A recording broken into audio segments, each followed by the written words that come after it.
Buonasera Daniele Emanuelli, vince il classe lo scontro diretto contro la Savignanese e conduce il torneo d'eccellenza. In promozione si riprende la leadership del giovane Cattolica superando il Pietracuta che ha ottenuto la prima sconfitta in stagione. Nella promozione marchigiana vincono la Filotornese che comanda, continua a condurre il proprio girone ma vince anche il Gabice. Invece in prima categoria sale al comando il Morciano anche in virtù della partita rinviata a Nova Feltria contro il Bachia. Prima di iniziare a conoscere gli ospiti di questa serata vado a presentare chi mi affiancherà nella conduzione e do la buona serata alla nostra Valentina Violini. Buonasera a tutti. Allora Valentina, ricordiamo con te anche il numero per interagire con noi. Assolutamente sì, numero SMS WhatsApp il 333 6094 299. Mi raccomando, comunicate con noi anche sulla nostra pagina Facebook calciorigore.official. Bravissima, andiamo a presentare gli ospiti di questa serata. Iniziamo alla mia sinistra dove purtroppo lo ritroviamo con piacere forse il nostro opinionista Giacomo Alpini. Ciao, buonasera a tutti. Contento immagino. Andiamo a dare il benvenuto nei nostri studi a Nicola Gavagnin, difensore del Santermete. Ciao Nicola. Buonasera a tutti, ciao. Invece il debutto assoluto anche per lui nei nostri studi il portiere del Cavacalcio Andrea Agostini. Buonasera a tutti. E infine salutiamo il centrocampista barra attaccante della Savignanese Calcio, Matteo Fabri. Buonasera.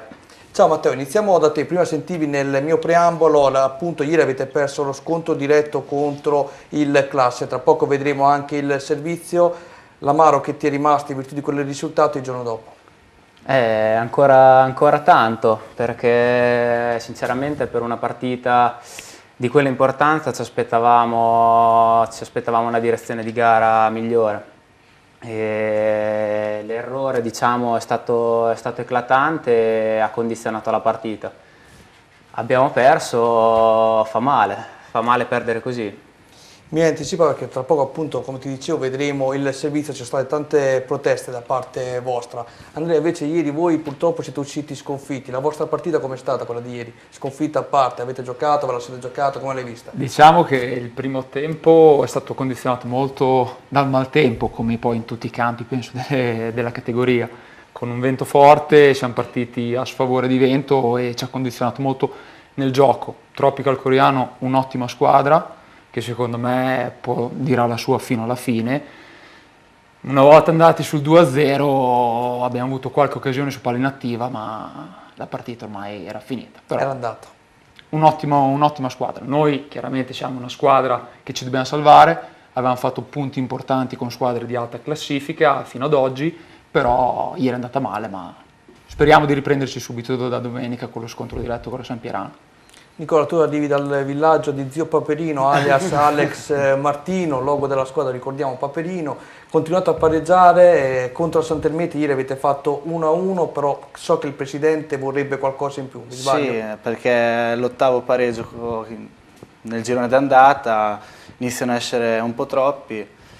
Però Nicola, qui ti interrompo subito, c'è sì. Qualcuno vicino a te senza fare nomi che filmerebbe per tutti questi pareggi? Nicola grande. Chi è? Se non è 8 ma almeno 7 sicuro. Scusa Nicola, vai avanti, prego. Anche la nostra partita di ieri è stata condizionata molto dal tempo, freddo, vento e pioggia, e primo tempo quasi ingiocabile soprattutto per il vento. Infatti anche il nostro primo gol è venuto da una traiettoria deviata ancora dal vento. E niente, dai, è stata una partita molto... Noi, essendo una squadra molto tecnica, si è disputata una partita molto fisica, dove sì, siamo bravi a fare anche di quello, però non è la nostra abilità migliore. Giacomo, preparati che tra poco sentiremo te, ma prima andiamo dalla nostra Valentina con l'ausilio del nostro Stefano Papini, andiamo a vedere nell'ordine risultati e classifica per quanto riguarda il torneo d'eccellenza. Alfonsini Fiericcione 3-2, Argentana San Pietro 3-1, Castrocaro Russi 2-1, Cervia Diegaro invece è stata rinviata, Gran Amica Massa Lombarda 0-0, Progresso Marignanese 1-2, Real San Lazzaro Corticella 0-2, Sampa Imola Faenza 1-2, Savignanese Classe 0-1. Andiamo a vedere anche la classifica dopo l'ultimo turno, una classifica che si fa interessante dopo lo scontro di ieri per quanto riguarda i Classe. Abbiamo in testa infatti il Classe a 31 pugni. 31 pugni, Va bene anche i pugni. 31 punti, sì, a suon di pugni sono primi in classifica. Abbiamo poi la Savignanese a 28 punti, Granamica 25, Corticella 24, Alfonsine e Diegaro a 23, Castrocaro e Fiariccione a 22, Cervi Argentana a 19, Faenza Massa Lombarda 17, Progresso Russi 16, Sampa Imola 14, Marignanese e San Pietro 11 e Real San Lazzaro a -1. Ebbene, dopo aver visto tutti i pugni in classifica che abbiamo Vanno proprio a pugni. questa sera, un tuo commento, la panoramica dell'ultima giornata, partendo appunto tra lo scontro che ha visto protagonista il nostro Matteo. No, sicuramente c'è da dire che il turno di ieri è stato condizionato dal maltempo. Adesso i diretti protagonisti l'hanno già commentato tutti, ma si è visto in molti campi, tra cui anche una partita rinviata tra Cervi e Diegaro, che il maltempo l'ha fatta da padrone e ha condizionato molto. Mi dispiace aver visto una partita che ritenevo una delle più importanti del campionato fino adesso di eccellenza, come quella tra Savignanese e Classe, disputarsi in un campo molto al limite della praticabilità. Quindi peccato per questo, perché si poteva vedere un gran bel gioco. Ieri la partita è stata condizionata, dopo vedremo anche le immagini, sicuramente sentiremo i commenti del nostro amico, da un errore un po' grossolano dell'arbitro, che con un gol di mano il Classe si è portato via i 3 punti, allontanando momentaneamente la Savignanese. Adesso bisogna vedere la Savignanese come reagirà domenica prossima, ma sicuramente il Classe adesso può vedere la classifica dall'alto e deve cercare di mantenerla, perché domenica ha subito una partita importante col Corticella, quindi sicuramente viene messa subito alla prova. Per il resto io direi che la classifica comincia a dare i primi posizioni che lotteranno fino alla fine. Io vedo un po' il Diegaro che dovrebbe rientrare, anche perché remore dell'anno scorso, dove nel mercato di dicembre ha fatto grandi acquisti, il Diegaro ha già iniziato a muoversi, ha acquistato Alex Fogliera, un grande portiere, permettimelo, ma questo è veramente un grande portiere, questo di categoria... mi è stufato, basta. No, però questo è di categoria superiore, Sì, e attenzione, deve giocare col Cervia, 3 punti potrebbero rimandarlo subito alla terza posizione. Bravo, è finito? Sì, meno male. Prego Valentina. Ora andiamo a vedere la sintesi tra Castrocaro contro Russi.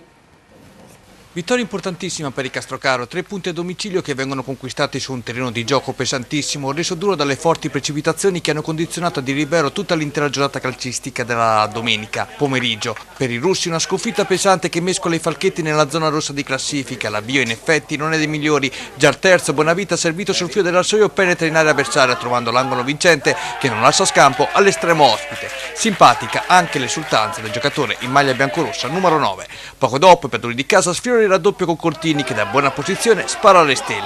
Il Russi si rende pericoloso per la prima volta con un palo clamoroso colpito da Ricci Fra Battista, servito nell'occasione da Grimellini. I tifosi ospiti esultano nel primo momento per poi vedersi per l'appunto respingere il pallone dal legno. Nella ripresa Gallamini chiama la presa a terra l'attento Spada con una conclusione dalla distanza, poi Federico Castro la combina grossa, nel giro di pochi minuti rimede il primo giallo per un fallo sacrosanto e un secondo per un altro fallo netto. Russi dunque in 10 uomini.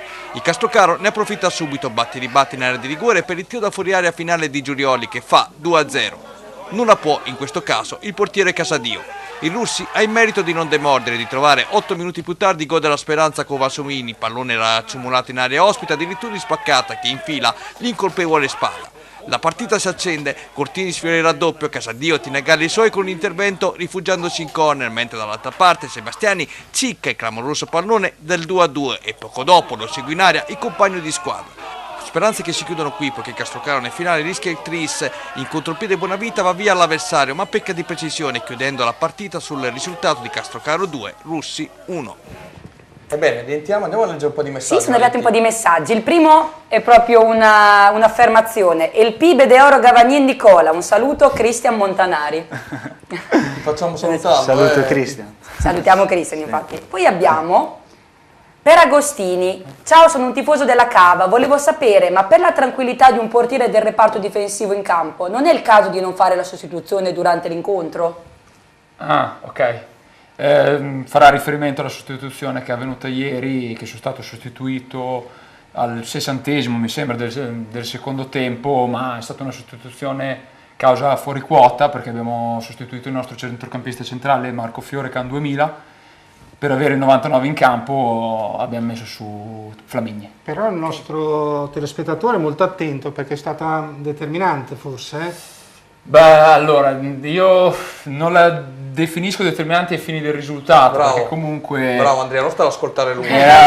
No, sicuramente su 1-0 c'era qualche possibilità in più. Adesso... È un ragazzo giovane che comunque è cresciuto con noi, sta crescendo con noi. Far giocare i giovani va benissimo, però un ruolo importante come il portiere, a mezz'ora dalla fine entrare, non dico a freddo in una giornata così... No, puoi dire a freddo perché era proprio a freddo. Però dico a freddo a livello atletico può aver inciso. Diciamo che soffrivamo un po' a metà campo, quindi il mister sicuramente ha preferito mettere su un giocatore un po' più esperto in mezzo e chiaramente ha dovuto schierare il Flamini in porta.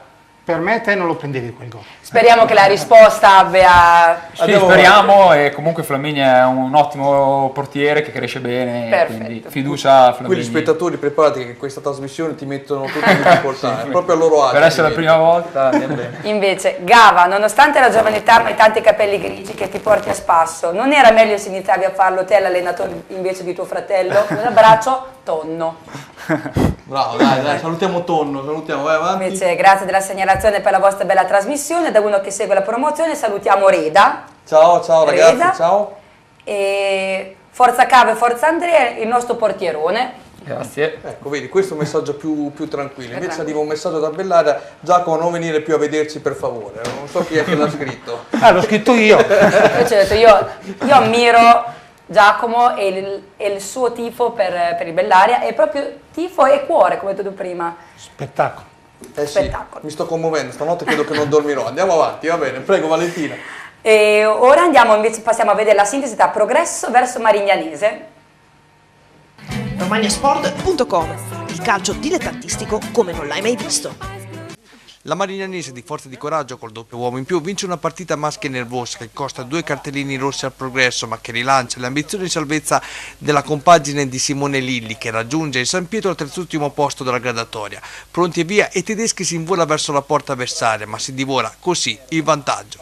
La Marignanese risponde direttamente da calcio piazzato, conclusione alta di Pensalfine. Dalla parte opposta il Progresso si rende nuovamente pericoloso. Sanso è bravissimo e veloce nel girarsi in area di rigore, di Tommaso altrettanto bravo nella risposta. Comodo passaggio di Mazzoli a inizio ripresa per Albertazzi, il giocatore cerca di impensierire il portiere di casa con un tiro dalla distanza. Proprio dal rinvio di quest'ultimo nasce il gol del Progresso. Sanchini affonda Vergnani, per il direttore di gara non ci sono dubbi, calcio di rigore. Dagli 11 metri i tedeschi porta in vantaggio i suoi, spiazzando Di Tommaso. Santoni, Pensalfini e Mazzoli siglano subito il pari. Proprio dall'esterno in maglia numero 7 parte il cross per l'inserimento di Pensalfine, che sporca il pallone quel tanto che basta in direzione Mazzoli, che da 2 passi fa 1-1. Non c'è tempo di respirare dalla parte opposta. Tedeschi, come risposta d'astuzia, cerca di procurarsi il penalty del 2-1, ma il direttore di gara non ci casca, lo ammonisce per la seconda volta, estraendo poi il rosso. Progresso in 10 uomini. Progresso che rimane poco dopo addirittura in 9 uomini. I padroni di casa chiedono un penalty che non viene sancito. C'è un gesto di reazione proprio davanti agli occhi del direttore di gara nei confronti del giocatore della Marignanese in maglia numero 10 Carnesecchi. E così nel finale la Marignanese fa male. E come se fa male? Prima Mazzoli fa le prove del gol, ma Albertazzi respinge. Poi all'ultimo respiro Palazzi entra in area di rigore e buca così la resistenza di casa, dando ai suoi 3 punti importantissimi che sanno di rilancio in classifica. Questi sono 3 punti importanti, Giacomo, per la Marignanese. Sì, sicuramente, visto la classifica che aveva, sono 3 punti molto importanti, però c'è ancora molto da fare. Adesso ieri è riuscita a sfruttare questa doppia superiorità numerica in campo, è andata bene, però c'è ancora molto da fare. Matteo, tu mi dicevi sul rigore, tu come l'hai visto? C'era secondo te quello del Progresso, dove ci sono state le seconde recrimine da parte della formazione di casa? Sinceramente a vederlo così dal video sembrava netto, però effettivamente non hanno protestato molto quelli del Progresso, no. E l'arbitro era vicino, quindi non saprei, cioè a vederlo così sembrava veramente netto. Buono per la Marignanese, comunque grazie anche all'ottimo lavoro di Simone Lilli sta risalendo la china, terzultimo posto in classifica, lo ricordiamo, ha agganciato proprio ieri il San Pietro in vincoli, ma adesso il big match, Valentina? Tra le prime due della classe, Savignanese contro classe. romagnasport.com, il calcio dilettantistico come non l'hai mai visto. Piove pesante soprattutto per la Savignanese, ben fatta da un classe che trova il gol partita di mano controvato, che con l'ausilio del direttore di gara Deborah Bianchi di Prato risolve a proprio favore la sfida che metteva di fronte le capoliste di girone B d'eccellenza, appaiate in classifica dagli stessi punti. Nel contesto il pareggio sarebbe stato il risultato più giusto, da questa sera il classe di Stefano Evangelisti è solo al comando della graduatoria con 3 punti di vantaggio sulla Savignanese. La squadra gialloblu di casa non ha potuto schierare l'attaccante Peluso, non al meglio della condizione per un infortunio partito domenica scorsa a Faenza. L'avvio è di marca ospite, al 13° Pazzini respinge una conclusione di Trovato infilatosi in area avversaria dopo uno svarione della difesa di casa. La risposta gialloblu non si fa attendere, al 16° ci prova Zanini ma non c'entra lo specchio della porta. Al 36° direttamente al calcio piazzato Manuzzi chiama la respinta a Bovo, la ribattuta viene colta da Guidi che calcia a lato. Nella ripresa più un minuto Manuzzi e Zanini non sfruttano a dovere una situazione da rete, Caidi riesce a rilanciare. Al terzo la rete che decide il match, pallone smistato dalle parti di Rocchi, traversone per Trovato che aiutandoci con la mano inganna Pazzini e direttore di gara, infilando il pallone della vittoria in fondo alla rete. Il replay ci aiuta. Veementi le proteste ai giocatori della panchina di casa, qualche minuto dopo sarà lo stesso allenatore Farnetti ad essere allontanato. La Savignanese però non demorde, ci prova dalla distanza ma non riesce a colpire. A 42esimo, dopo la mischia in area del classe, arriva il tiro finale di Nicola Farnetti che Bovo parla a terra. Ancora Farnetti si prova nell'ultimo disperato tentativo, conclusione strozzata e bloccata a terra dallo stesso Bovo. Si getta in avanti la Savignanese nei minuti finali, ma il classe difende a denti stretti il prezioso risultato portandosi a +3 sulla diretta rivale. Prima del rientro negli spogliatoi, qualche scaramuccia di troppo dovuta ancora a gol che ha deciso una delicata sfida che per una settimana permetterà al classe di fare sogni da grande, cercando di centrare quella Serie D che mai come questa volta sembrerebbe essere alla portata, ma nel calcio si sa, dove non arriva la classe c'è sempre la mano di qualcuno, a volte quella dell'arbitro, a volte quella di un penalty discutibile, a volte quella della dea bendata. Impara. Adesso fammi intervistare Matteo che tutta la puntata che è lì, tu prima mi hai fatto il riassunto della partita da parte tua che non me ne può fregare niente, fammi sentire Matteo. Matteo, allora, quanto tu prima hai già risposto che brucia tantissimo questa sconfitta, però rivedendo le immagini il fallo di mano di Trovato è stato nettissimo. Sì, il fallo è stato clamoroso, adesso a rivedere le immagini tra l'altro abbiamo visto che l'arbitro era anche posizionato bene, quindi sì, è stato abbastanza strano il fatto che non l'abbia visto. Sinceramente una mano dai guardalini ogni tanto sarebbe anche una cosa gradita, perché sinceramente quando poi vedi che l'arbitro fa un errore del genere, almeno il guardalino è quello dalla nostra parte, tra l'altro secondo me la poteva vedere molto bene. Ai fini del campionato è una gara che perdere sicuramente fa male, ma non è decisiva perché comunque il campionato ancora è lungo, dobbiamo ancora finire il girone d'andata, però sicuramente era uno scontro diretto comunque per rimanere nelle prime posizioni, ci tenevamo. Io qui ti voglio stuzzicare perché ho sentito varie volte i dirigenti della Savignanese, però rispondi per una volta anche tu in maniera franca, perché vedo la reazione di questa sera che sei molto molto arrabbiato, io ci sto giocando un po', sto cercando anche di tenere buono Giacomo, ma è l'anno buono per la Savignanese finalmente per salire in Serie D? Ma sinceramente, come ha detto già il mister, la prima cosa rimane la salvezza. Poi può essere una frase scontata, però intanto pensiamo arrivare a una salvezza tranquillissima.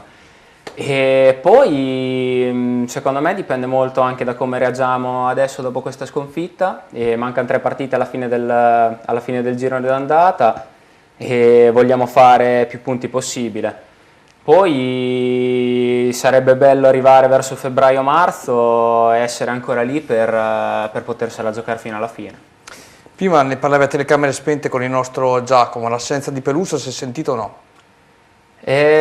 Sì, diciamo che si è sentita e non so sinceramente quanto magari su un campo così pesante avrebbe potuto incidere, e c'è anche da dire che comunque quando magari può mancare un giocatore come Peluso e comunque avevamo Zanigni, avevamo Farneti, che adesso li stiamo sempre più recuperando, e comunque sono giocatori che insomma sono molto importanti in questa categoria, secondo me. Anche perché vedendo i servizi le occasioni comunque più limpide le avete avute voi.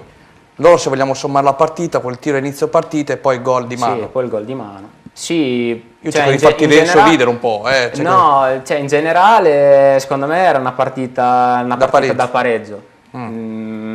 Però sì, forse abbiamo tirato più in porta noi. Andrea, quanto pesa prendere un gol così per un portiere? Tanto, soprattutto in uno scontro diretto come era quello.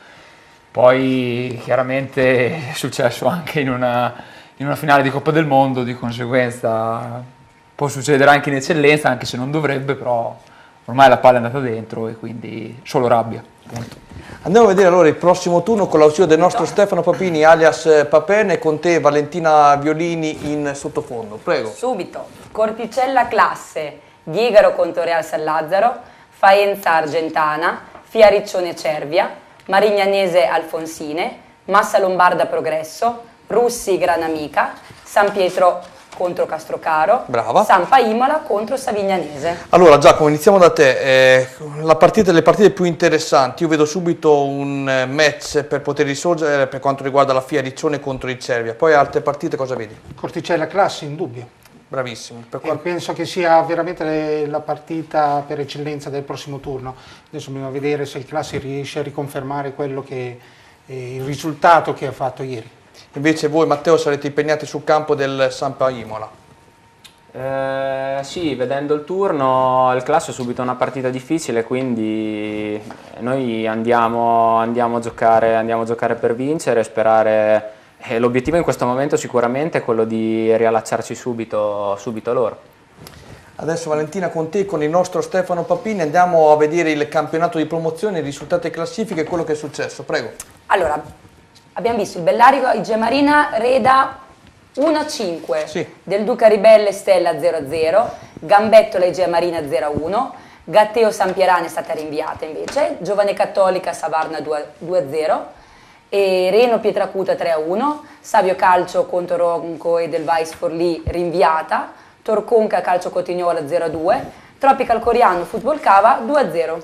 Andiamo a vedere sempre con l'ausilio del nostro Stefano Papini la classifica dopo l'ultimo turno, che si fa interessante questa volta per i colori del Giovane Cattolica. Che è a 29 punti, al secondo posto abbiamo il Pietracuta e insieme al Tropical Coriano a 27 punti, Calcio Cotignola 25, Reno del Duca Ribelle 24, Torconca 23, Gambettola 22, Ronco del Vais 21, Stella 20, Reda Igea Marina Football Cava 18, San Pierana 14, Savio Calcio 11, Savarna 10, Gatteo 8, Bellario Igea Marini 3.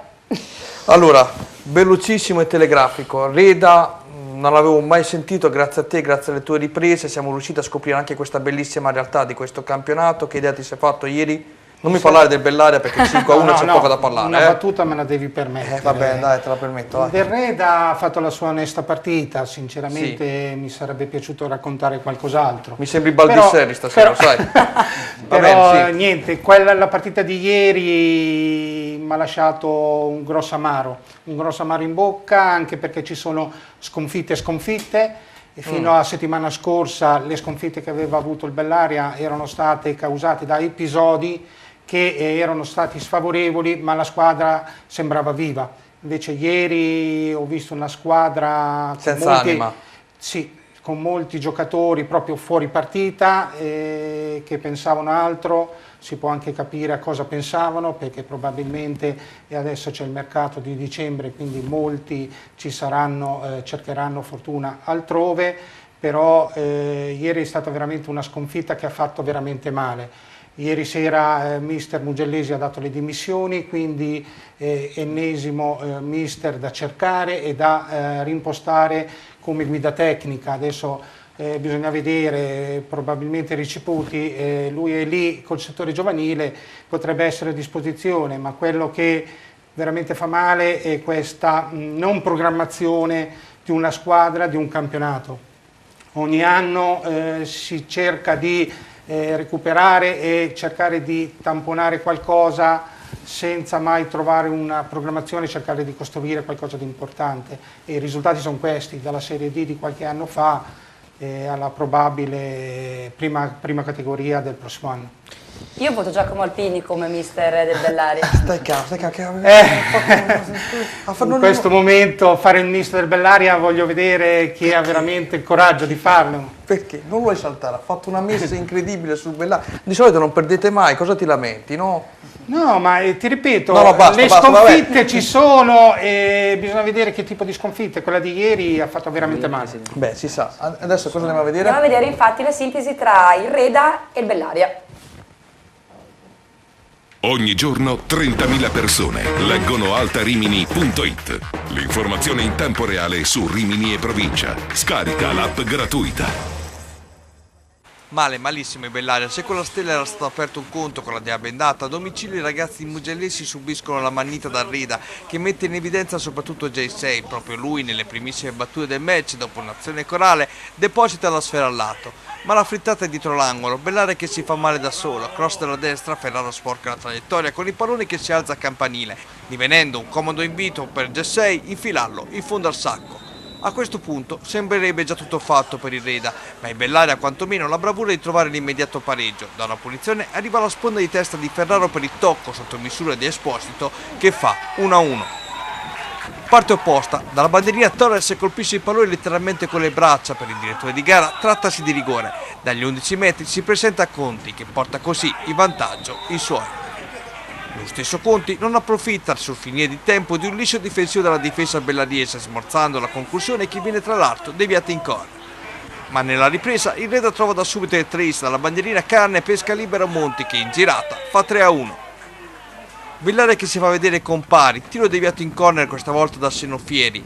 Ma gli adriatici insistono rendendosi nuovamente pericolosi da calcio piazzato in ben 2 occasioni. Ferraro nel primo tentativo alza la mira, mentre nel secondo tentativo pari, centra il bersaglio, ma Senofieri si rifugia in corner. J6 in contropiede sfiora il poker divorandosi un gol incredibile prima di farsi perdonare al minuto 40. Tacco di Conti, l'attaccante in maglia numero 11, penetra in aria e batte Trezza nell'angolo alla sua sinistra. Nel finale, alto contropiede, questa volta di Khan si fa tutto in campo, evita Trezza in uscita e deposita il pallone del 5-1 in fondo al sacco. Giacomo, durante il servizio, visto che stavi trattando con i nostri 3 ospiti per portarli a Bellaria a dicembre, devi star calmo. Vabbè, lui era già a Bellaria, ha visto cosa... L'andazzo. Sì, ma non gli chiedo del Bellaria, Nicola. Nicola, 2 parole sulla tua ex squadra di Giamaria. Si sta ben comportando rispetto all'ultima apparizione in promozione? Sì, diciamo che la retrocessione che abbiamo avuto 3 anni fa è servita per essere più organizzati quest'anno e affrontare in maniera più competitiva il campionato. Perché vai con un altro spirito, un'altra organizzazione e mio fratello ha vissuto in primis la retrocessione che abbiamo avuto, quindi sa dove mettere le mani e dove stare più attento, dai. Ci spreca molto tempo, diciamo. Invece Andrea, il Cava hai già detto, l'obiettivo è la salvezza. Che idea ti sei fatto però in generale di questo campionato? Prima mi hai detto Tropical Coriano è una gran squadra, sì. Però secondo te la classifica questa sera rispecchia un po' l'andamento di queste prime giornate di campionato, prime giornate, per modo di dire ovviamente? Diciamo che la zona alta per me può risalire sicuramente il Ronco come squadra, il Del Duca ha un ottimo organico, secondo me può tranquillamente arrivare in zona playoff. Nella parte bassa, sinceramente, guardando la classifica, noi abbiamo giocato contro la Sampierana in Coppa e mi ha fatto un'ottima impressione e secondo me non merita quella classifica lì. Poi dopo domenica appunto andremo là e vediamo. Però nella parte bassa diciamo che le squadre che abbiamo incontrato ci stanno tutte, nel senso il Reda per me può migliorare ancora perché comunque ha già fatto tanti acquisti rispetto a come è iniziata la stagione, ha cambiato allenatore, ha preso un ottimo allenatore e quindi per me possono tranquillamente risalire la classifica anche loro. Qualche curiosità, Giovane Cattolica, che finalmente, stando a sentire ovviamente le notizie di Radiomercato per quanto riguarda il calcio estivo, approda al primo posto, primo stop in stagione per quanto riguarda il Pietracuta, conosciuto proprio nella domenica precedente, quindi ieri. E andiamo a vedere con te il prossimo turno, con l'ausilio anche del nostro Giacomo, scegliamo le sfide e andiamo a vedere anche la sfida che riguarda vicino il nostro Andrea. Prego. Avremo il Calcio Cotignola contro la Giovane Cattolica, Igea Marina Gatteo, Pietracuta Gambettola, Reda del Duca Ribelle, Ronco del Vals Forlì Torconca, San Pierana Football Cava, Savarna Bellari Igea Marina, Savio Calcio Tropical Coriano, Stella contro il Reno. Allora, io evidenzio subito Pietracuta Gambettola. Io direi anche Calcio Cotignola, Giovane Cattolica e Roncon del Vais Torconca, soprattutto la prima perché a mio avviso le prime 4 della classifica sono quelle che lotteranno fino alla fine e ci sarà forse il Reno come outsider o sorpresa. Giovane Cattolica, ti aspettavi che prima o poi arrivasse lì, no? Sì, sicuramente l'organico che ha la Giovane Cattolica è da alta classifica, da primo posto, e adesso bisogna vedere cosa arriverà anche a dicembre, però era partita male, però adesso ha incominciato con Mister Giorgi, ha trovato il bandolo della matassa e sta viaggiando bene. E facciamo anche un applauso al campionato di Pietracuta perché, come dicevo prima, ieri primo stop in stagione. Assolutamente da applausi il campionato fino adesso del Pietracuta, che ieri è caduto, però è caduto, come hai detto te, per la prima volta, quindi complimenti al Pietracuta. Valentino. Noi ora ci fermiamo un attimo e diamo la linea alla pubblicità.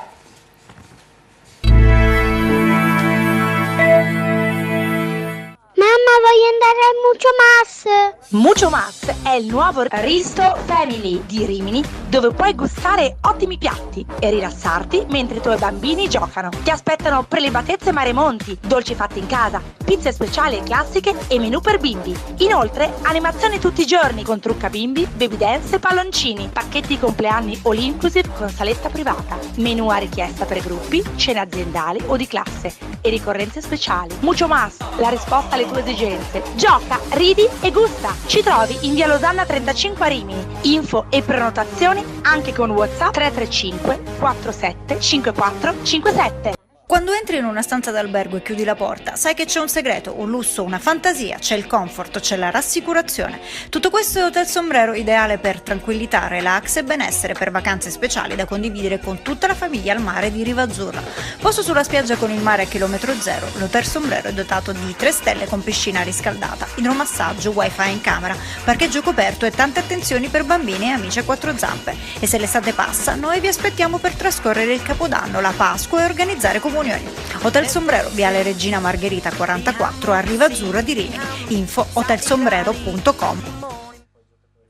A Viserbella trovi l'Adriatico, il più antico ristorante e pizzeria che offre la migliore ospitalità romagnola. Tra le specialità pesce freschissimo di eccellente qualità, selezionato dai migliori fornitori. Carni di primissima scelta, pizze giganti e ricche di ingredienti freschi di stagione, realizzate con un impasto ad alta digeribilità. Dalla pizza alla tagliata di manzo, passando per gli antipasti di pesce, provando tutti i veri sapori delle specialità mediterranee. Ti aspettiamo anche per l'Happy Hour, un aperitivo fatto in casa con una ricetta speciale.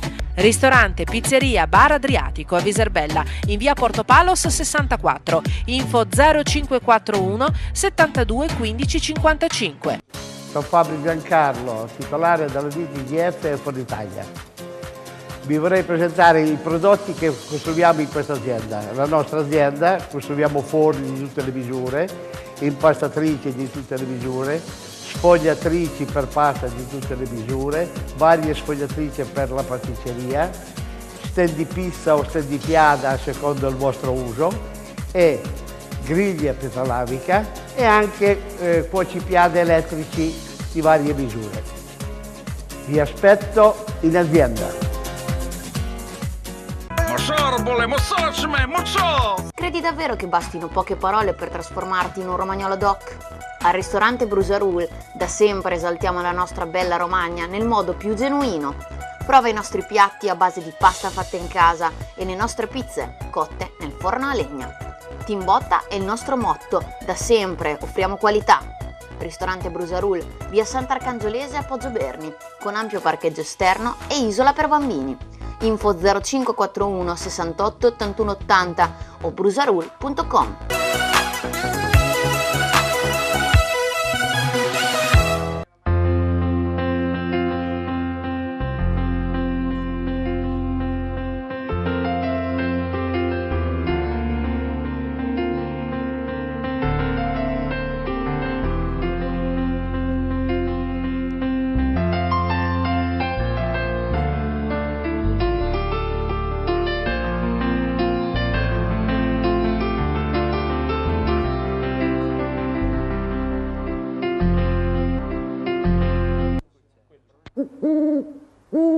Al ristorante Pizzeria Al Gufo ti aspettano a pranzo e a cena i sapori della tradizione italiana. Al Gufo si possono assaporare menù di carne e pesce, ottimi vini e una pizza altamente digeribile grazie alla lunga lievitazione naturale con impasto anche al camut e 7 cereali. Poi la tipica cucina romagnola con la pasta fatta in casa.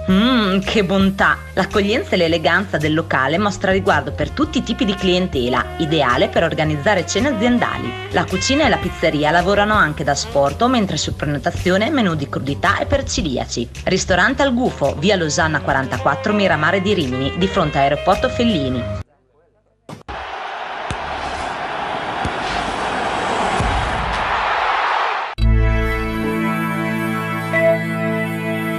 Entriamo in studio, Valentina. Adesso ci andiamo a occupare delle tue zone, quindi della promozione. Casa mia, andiamo a vedere il punto sulla promozione marchigiana. Però prima di vedere il punto, facciamo una cosa, aspetta, andiamo a vedere con il nostro Stefano Papini risultati e classifiche, in modo tale che leggiamo prima quello che ha fatto il Gabicce e la Filotranese, che sono le due squadre che stiamo seguendo con particolare attenzione. Allora, poi andiamo a vedere anche servizio. Prego Stefano, ecco qui ci aiuta proprio adesso, vai.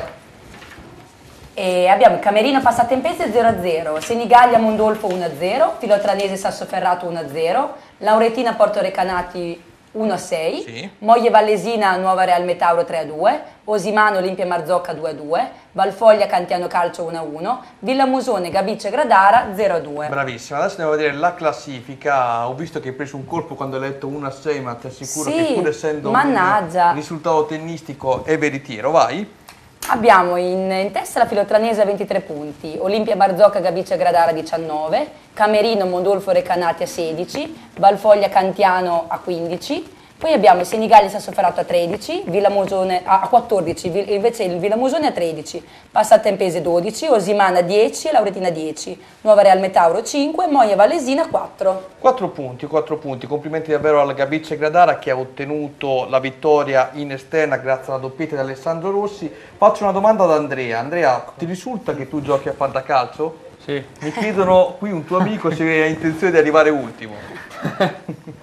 Al momento non sono ultimo, spero di recuperare ancora di più. Vorrei ricordare al mio amico che comunque l'anno scorso l'ho vinto io al fantacalcio, quindi ci può stare un'annata storta. Allora, adesso lo puoi lanciare, prego. Ecco, adesso andiamo a vedere il punto sulla promozione marchigiana. Tizi, facciamo gli auguri al Rimini Calcio, dai. Facciamo gli auguri al Rimini Calcio, ma soprattutto se volete seguire il Rimini Calcio dovete vedere la trasmissione Sport Up. Ciao Rimini Calcio, in bocca al lupo. E allora, andiamo ragazzi. 10ª giornata di promozione marchigiana, sono 22 le reti all'attivo con 3 pareggi di cui 1 solo a reti bianche. Le vittorie interne sono 3, 2 quelle esterne, su tutte spicca la vittoria del Porto Recanati per 6-1 sul campo del Laurentina. Una doppietta di Leonardi, i sigilli di Camilletti, Garcia, Pandolfi, Mercuri stendono i padroni di casa al bersaglio con il solo Cossa. Vince la capolista filotranese di misura col Sassoferrato, decisiva la marcatura di Duranti. Successo importante anche per il Senigallia, a domicilio contro il Mondolfo, match winner Andrea Sena.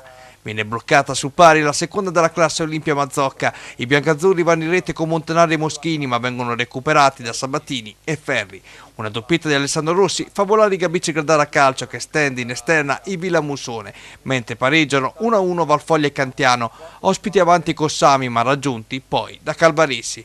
Una doppietta di Mastri fa volare un Moia Vallesina contro il Real Metauro, nel mezzo la rete di Giuliani che sancissi 3-2 finale rendendo vane le reti ospiti a firma di Barattini e Martini. Santucci, poi è andato anche... Sì, stavamo parlando appunto nel fuori onda di giocatori importanti come Santucci, certo Alessandro Rossi ha fatto per l'ennesima volta la differenza, Gabicce. Sì, sicuramente l'attacco del Gabicce è di un grande spessore, perché Rossi, Muratori e lo stesso Santucci sono di categoria veramente superiore. La classifica si fa molto interessante perché in questo momento sono al secondo posto, approfittando anche del pareggio dell'Olimpia Marzocca, a 4 punti dalla capolista. Sì, sorprende questo Olimpia Marzocca che all'inizio davano tutti per protagonista e invece sta un po' zoppicando. La Filotranese sta prendendo un po' il largo, adesso 4 punti non sono un gap impossibile, però cominciano ad essere importanti. Giustissimo. Va fatto i complimenti come sta facendo il Pietrapunta quest'anno.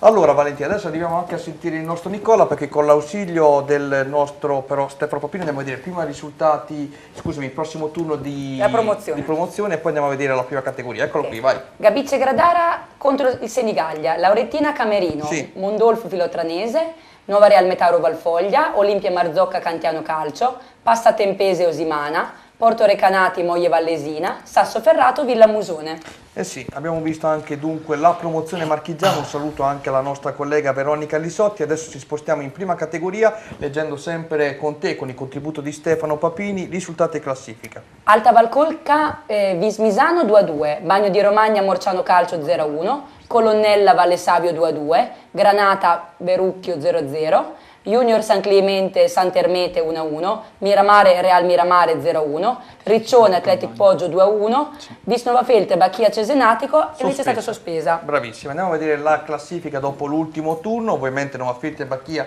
una partita in meno, al comando c'è il Morciano e poi abbiamo il Real Miramare a 23 punti, Visnova Feltre a 21, Riccione Athletic Poggio a 20, Sant'Ermete Alta Valcolca a 17, il Verucchio a 16, Valle Savio, Granata Vismisano a 14, il Miramara a 13, il Bagno di Romagna a 11, Bacchia Cesenatico a 9, Colonnella a 8, Junior San Clemente 7.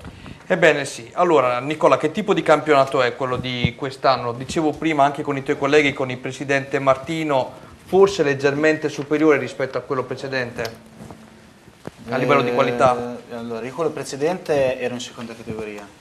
Però hai visto le squadre lo scorso anno, anche seguendo la l'ho seguito e posso dire che quest'anno è un campionato più equilibrato, che non ci sono squadre che ammazzano il campionato e squadre che sono messe lì così pur che sia, quindi anche l'ultima può vincere benissimo con la prima, molto equilibrato. Ti aspettavi il Morciano a questo punto della classifica e della stagione al primo posto? Morciano, da quello che ho sentito dire, è una squadra molto quadrata, è molto organizzata davanti, che ha un buon attaccante. E Radiomercato, ti aiuto un po', Radiomercato per quanto riguarda la promozione ha fatto il nome di Pesce del Giovane Cattolica, per quanto riguarda la prima categoria ha fatto il nome del Riccione. Forse da Riccione c'è da aspettarci qualcosina in più, vedendo che in panchina c'è anche Daino.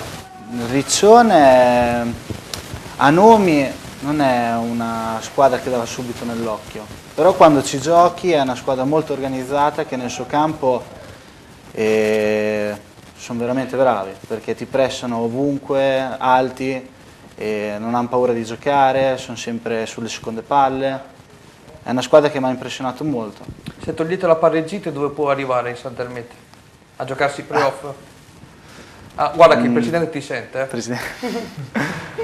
Se finisce la pareggita ci salviamo prima, poi vediamo. Mi hai dato una risposta all'Alex Martino, non mi piace, non mi piace. Cosa andiamo a vedere, Valentina? Ora andiamo a vedere l'ultimo servizio di serata inerente alla sintesi tra Nuova Feltre e Bacchia Cesenatico.